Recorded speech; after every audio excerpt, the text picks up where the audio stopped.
Assalamualaikum warahmatullahi wabarakatuh. Hamdan wa syukranillah, salatan wa salaman ala rasulillah, wala haula wala quwata illa billah, amma ba'du.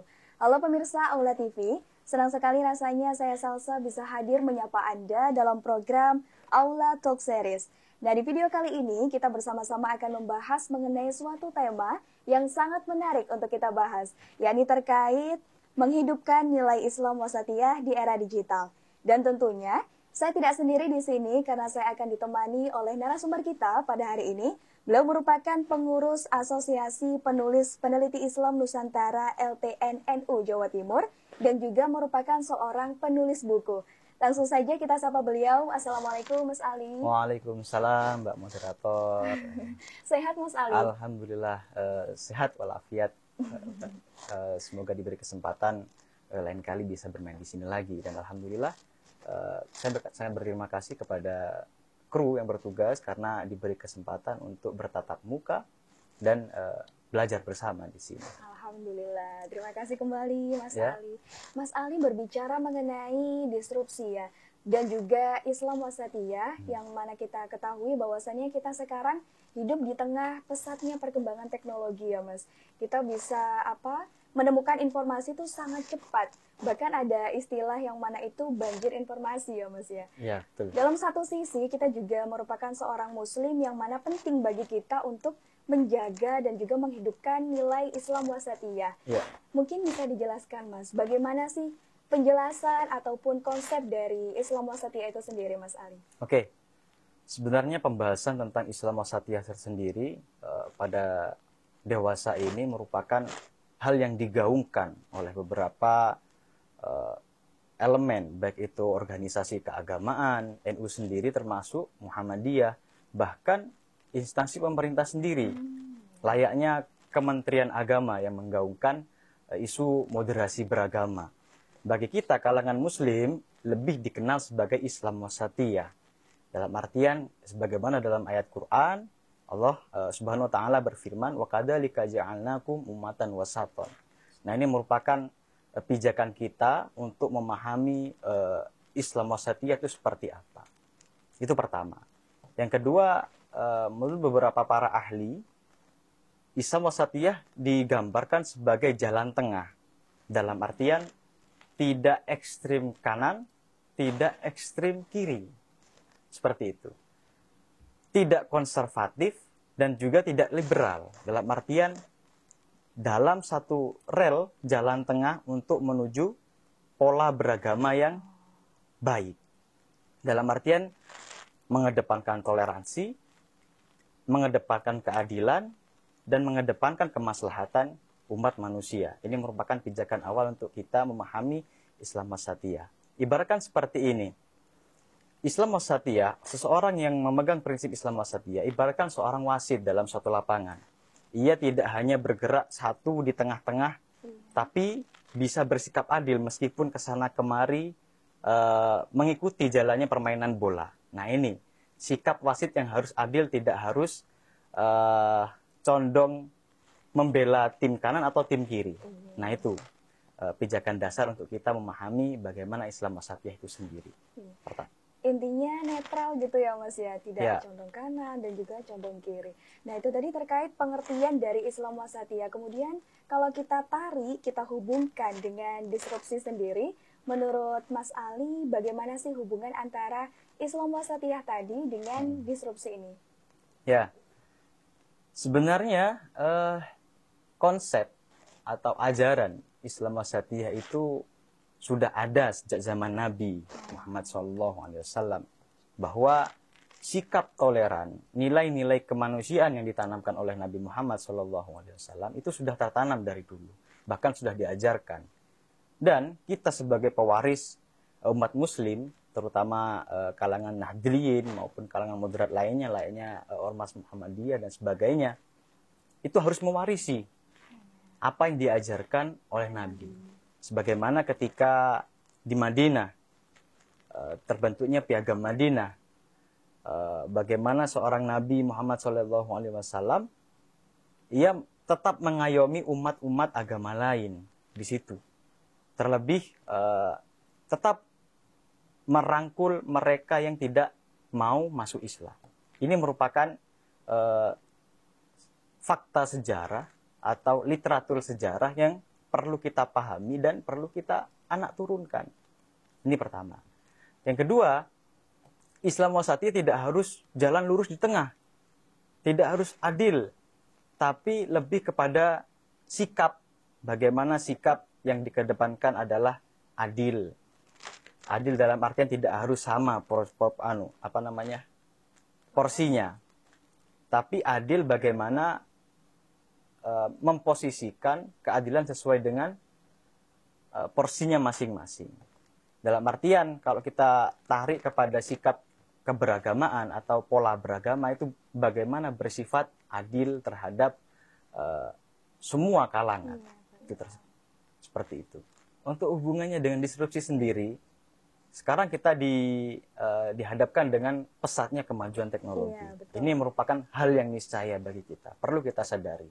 Sejak zaman berkembangnya teknologi hingga puncaknya pada 2020 yang disebut dengan era disrupsi, waktu itu dengan hadirnya COVID, kita dituntut untuk bekerja melalui internet, melalui online, dan semua work from home, WFH, dan ini merupakan puncak disrupsi sendiri. Bagaimana suasana digital dimaknai sebagai era disrupsi. Maka dari itu, tidak hanya sektor pendidikan saja yang beralih pada dunia digital. Tapi lebih kepada semua aspek perekonomian, pendidikan, pembangunan bisa melalui media digital, termasuk pula pola keberagamaan. Nah, ini yang masuk pada ranah tersebut. Islam wasatiyahnya, pola keberagamaannya harus dan wajib masuk di dunia digital. Karena apa? Pertama, saya menemukan sebuah penelitian bahwa di Indonesia sendiri, religious and media trend in Indonesia, mayoritas media sosial dalam hal keagamaan itu didominasi oleh kalangan konservatif. Konservatif, yaitu adalah mereka yang gampang mengkafirkan orang, kelompok-kelompok yang memang ingin memurnikan ajaran Islam. Dalam artian mereka yang menggaungkan isu khilafah, mereka yang menggaungkan mendirikan negara Islam, atau mereka yang menggaungkan pola keberagamaan yang takfiri, orang yang gampang mengkafirkan, membid'ahkan. Itu yang mendominasi di era saat ini. Ini menurut hasil penelitian. Sedangkan jika kita akumulasi secara kuantitas, jumlah penganut moderat, Islam moderat lah saat ini, itu lebih dari 50%. Tapi kenapa kok ruang digital dikuasai 67% itu kalangan konservatif? Jadi tidak balance gitu ya, Mas? Tidak balance. Ya, bahkan betul. Ini merupakan tantangan bagi kita. Kenapa Islam wasatiyah atau pola keberagamaan inklusif, toleran, dan mengedepankan nilai-nilai moderat perlu digaungkan di media digital. Ini merupakan PR bersama kita sebagai generasi muslim di masa mendatang atau masa sekarang. Itu. Baik, terima kasih Mas Ali. Ya pemirsa, itu tadi penjelasan Mas Ali terkait bagaimana pengertian dan juga hubungan antara nilai Islam wasatiyah dengan disrupsi. Jangan kemana-mana, ikuti terus perjalanan kami di program Aula Talk Series, tentunya hanya bersama kami.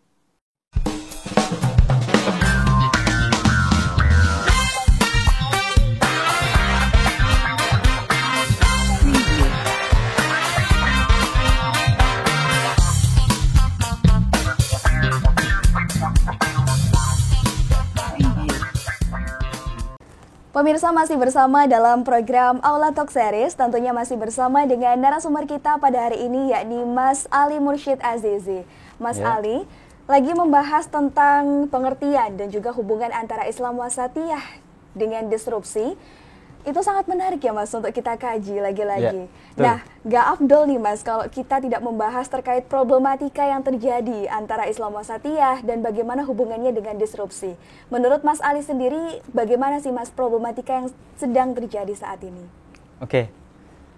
Disrupsi itu lebih identik dengan kemajuan teknologi. pesatnya kemajuan teknologi. Lalu apa problem-problem saat ini? Menyambung dari isu atau kasus sebelumnya bahwa 67% itu dikuasai oleh konservatif, sedangkan sekitar 20% itu didominasi kalangan moderat, selebihnya liberal dan sebagainya. Nah, ini menandakan kita bahwa ini merupakan problem besar bagi kita. Kita yang diagung-agungkan bahwa Indonesia merupakan negara dengan mayoritas muslim terbesar di dunia. Iya, betul. Sedangkan lalu kenapa kok dari segi kuantitas segitu banyaknya, tapi dalam segi dominasi di ruang digital terutama terkait menarasikan Islam yang rahmah, Islam yang ramah, Islam yang santun dan menuntun, itu kenapa kok justru kalah dengan dominasi noisy minority atau segelintir kelompok yang berisik di situ. Segelintir kelompok konservatif, ekstrim, bahkan bisa disebut dengan identik dengan radikal, itu menguasai ruang digital. Nah, ini merupakan problem besar. Sedangkan kita sebagai kalangan yang moderat dalam segi kuantitas banyak, justru banyak diam. Silent majority, bisa dikenal seperti itu. Ini merupakan problem. Yang kedua, munculnya, merebaknya banjir informasi, akan tetapi tidak bisa pastikan kita bahwa informasi itu benar, dalam artian hoax. Ini merupakan problem juga. Apalagi mau memasuki panggung-panggung pemilihan kepala negara atau pemilihan pemimpin di negara kita. Itu ujaran kebencian, ujaran mengunggulkan diri bahwa inilah kelompok saya paling benar, mengolok-ngolok orang lain, bahkan lebih pada diskriminasi di dunia digital. Ini merupakan problem besar bagi kita, bahwa nilai-nilai keislaman yang perlu ditanamkan justru tergerus, moral generasi muda justru merosot, bahkan generasi tua juga. Ini merupakan problem juga, tidak tahu sumber informasi secara jelas langsung di-share. Iya, nah, betul. Ini merupakan problem bagi kita sebagai generasi muda, bagaimana nantinya menghiasi, berperan lebih pada menghiasi bagaimana kita menarasikan keberagamaan, nilai-nilai keislaman yang lebih ke nilai-nilai kemanusiaan, nilai-nilai keadilan, bahkan prinsip dasarnya adalah yang rahmatanil alamin. Kata guru saya, jadilah manusia yang rahmatanil alamin. Jangan menjadi manusia yang marah tanil alamin. Dalam artian marah dalam berdakwah, mengedepankan amarah dalam mendakwahkan Islam itu sendiri. Tuh. Iya, kalau yang saya tangkap dari apa yang dijelaskan oleh Mas Ali tadi, problematika pertama tadi kan masih menyambung dari pembahasan sebelumnya, bahwasannya kita negara Indonesia yang mana mayoritas itu Muslim dan juga ada embel-embel bahwa kita itu Islam yang sejuk, menyejukkan, seperti itu. Namun realitanya bagaimana dalam dunia digital saat ini tuh tidak seperti itu. Jadi bagaimana PR bagi kita, khususnya generasi muda yang aktif untuk bermain gadget, yang mayoritas mungkin didominasi oleh generasi muda, bagaimana bisa menggiring tadi atau membangun Islam wasatiyah dalam digitalisasi. Mungkin seperti itu ya Mas Ali. Oke, saya tarik dulu bagaimana kita harus menyadari bahwa negara kita adalah negara yang multikultural, multi agama. Jadi tidak hanya budaya, tidak hanya ras, suku, tapi lebih kepada agama. Agama yang dimaksud tidak hanya 6 agama yang diakui negara, tapi ada kepercayaan. Di berbagai sudut wilayah Indonesia itu terdapat kepercayaan atau aliran kepercayaan, dan itu merupakan warisan dari nenek moyang. Dan kita harus mengakui itu, tidak bisa kita menghapuskan itu karena memang sudah mengakar menjadi sebuah budaya, menjadi sebuah identitas. Ini perlu kita akui. Keberagaman adalah hal yang niscaya. Jadi hadirnya Indonesia dengan seluruh keberagamannya itu merupakan warisan dari para leluhur dan karunia dari Allah Subhanahu wa taala yang harus kita syukuri. Lalu bagaimana kita sebagai generasi muda atau bahkan generasi muslim ke depan maupun sekarang berperan? Kita sebagai pemuda yang memegang kendali, yang mengisi ruang media sosial. Iya, betul. Ya, mayoritas yang menggunakan media sosial adalah pemuda. Bahkan ini merupakan tantangan besar. Bagaimana seorang pemuda itu berperan dalam artian menggelorakan nilai-nilai Islam wasatiyah. Bayangkan, pertama setidaknya ada 4 unsur. Pertama, menarasikan Islam wasatiyah. Yang kedua, kolaborasi. Yang ketiga, kreatif. Yang selanjutnya adalah secara kontinu. Bayangkan ketika seseorang influencer atau bahkan satu media ormas dengan satu influencer, saya punya followers 50, Anda punya followers 10.000. Jika hanya saya memposting satu tulisan atau satu konten yang berbau Islam wasatiyah, berbau kajian moderat, yang melihat hanya 50 orang itu tadi, yang teredukasi. Jika saya berkolaborasi dengan Anda, yang followersnya 10.000, atau bahkan bisa 1 juta, 2 juta, yang teredukasi itu tidak hanya 50 orang, tapi sekian banyak orang teredukasi dari hadirnya satu konten itu tersebut. Jadi ini merupakan tantangan bagi kita. Yang ketiga, kreatif. Kreatif dalam artian tidak monoton.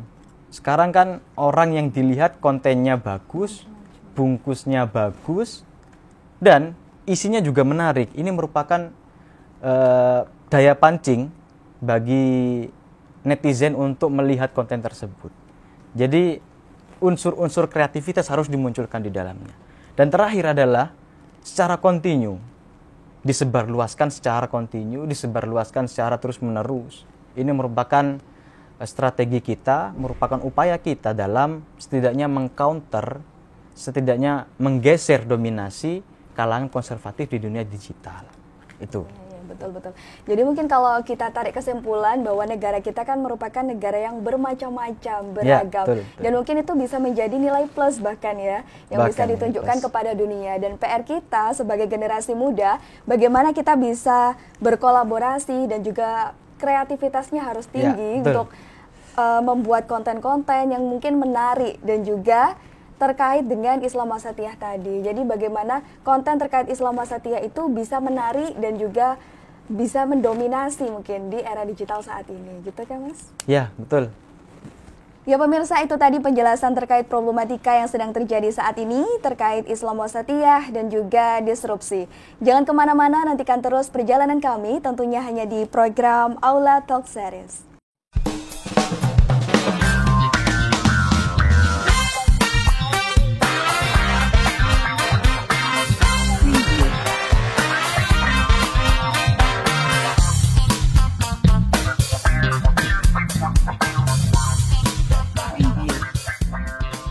Pemirsa, kembali lagi bersama kami tentunya hanya di program Aula Talk Series.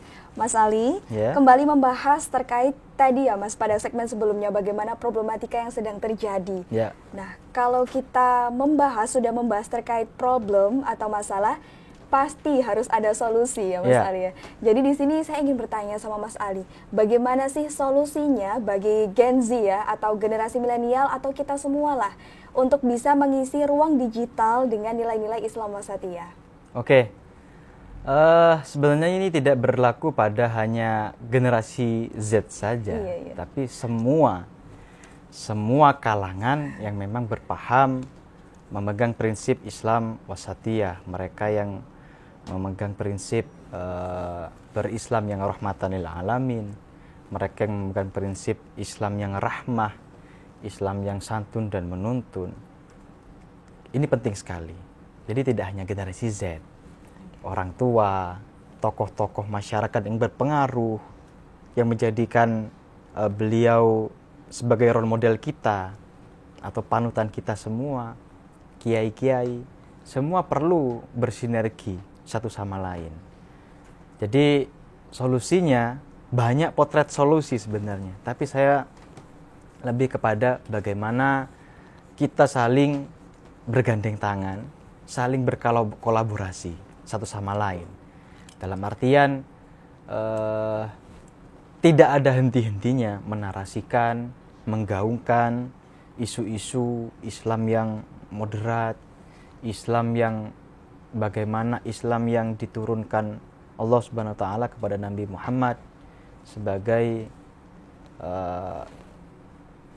pencerah bagi kita semua dalam menjalankan aktivitas kehidupan. Ini penting sekali. Yang selanjutnya adalah selain menggelorakan, kita harus tetap berpegang teguh pada prinsip menjaga ukhuwah. Entah itu ukhuwah Islamiyah, ukhuwah watoniyah, maupun ukhuwah insaniyah. Kita sebagai umat muslim terbesar di Indonesia, bahkan di dunia, mari kita sama-sama memegang prinsip menjaga tali persaudaraan antar umat muslim. Yang kedua, ukhuwah watoniyah, menjaga ikatan kekeluargaan, menjaga ikatan persaudaraan dengan mereka yang sesama warga negara. Entah itu berafiliasi organisasi apa, entah itu berafiliasi pada beragama apa, bahkan ras apa, tidak memandang itu. Jadi bagaimana kita membangun prinsip persaudaraan antar anak bangsa. Yang selanjutnya memegang prinsip menjaga ukhuwah insaniyah, sesama manusia. Jadi tidak memandang Anda siapa, Anda anaknya siapa, Anda beragama apa. Lebih kepada mengedepankan humanity atau kemanusiaan. Ini yang dipegang prinsip yang dipegang oleh almarhum Kiai Haji Abdurrahman Wahid, mengedepankan kemanusiaan. Bagaimana beliau berperan penting pada proses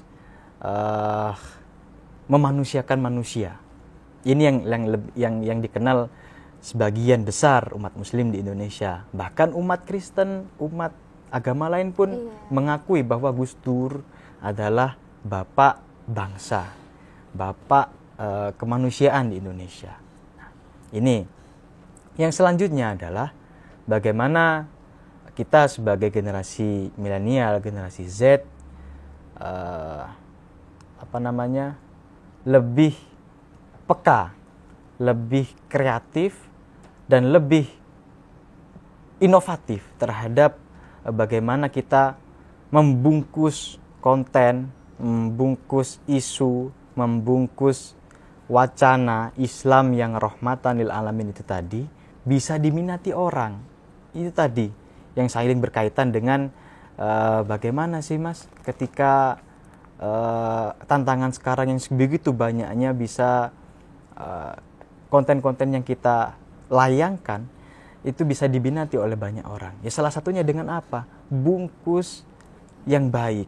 Ketika kita beli ayam geprek di Hisana, sama di KFC, sama-sama ayam gepreknya, sama-sama ayam crispy-nya, tapi secara brand, secara harga itu lebih mahal yang KFC.